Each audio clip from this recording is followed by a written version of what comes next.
In the cabinet meeting, we discussed about the overall series of incidents that have happened in the last few months, including the different IED blasts that took place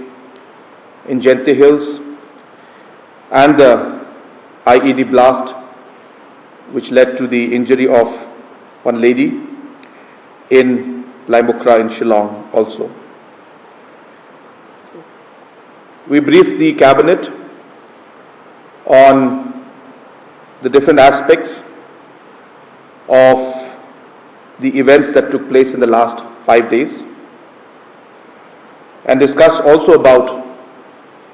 the police operation that took place on 13th early morning. Details were given to the cabinet ministers and the other officials who were there, and based on all those aspects and also based on suggestions that were given by the cabinet ministers, the cabinet has decided to constitute a judicial inquiry under the Commission of Inquiry Act to look into the events that took place on 13th early morning. Apart from this judicial inquiry, the cabinet has also agreed and decided to set up a peace committee which will be chaired by the Honorable Deputy Chief Minister, Shri Preston Tinsong, and Honorable Cabinet Ministers, Shri Hamletson Dolling and Shri Renington Tongkar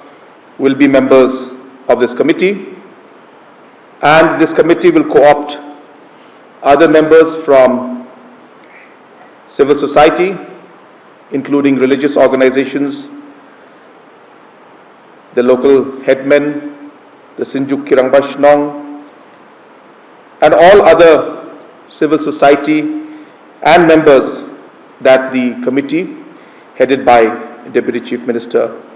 feels appropriate that should be included in this peace committee. At the same time, keeping in mind the overall situation that's still prevailing in Shillong city, it was also decided that the curfew will continue for the next 24 hours also,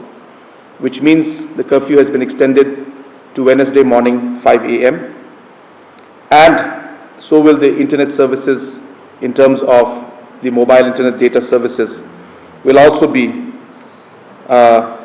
closed for the next extension again for another 24 hours. Apart from that, of course, there were other areas of discussion relating to law and order that took place, and valuable suggestions came in from the cabinet ministers, and accordingly we have decided that there will be a subcommittee for security and law and order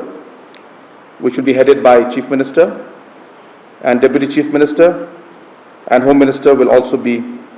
part of that committee. This committee will also further look into the different aspects of law and order, the future threats that there may be,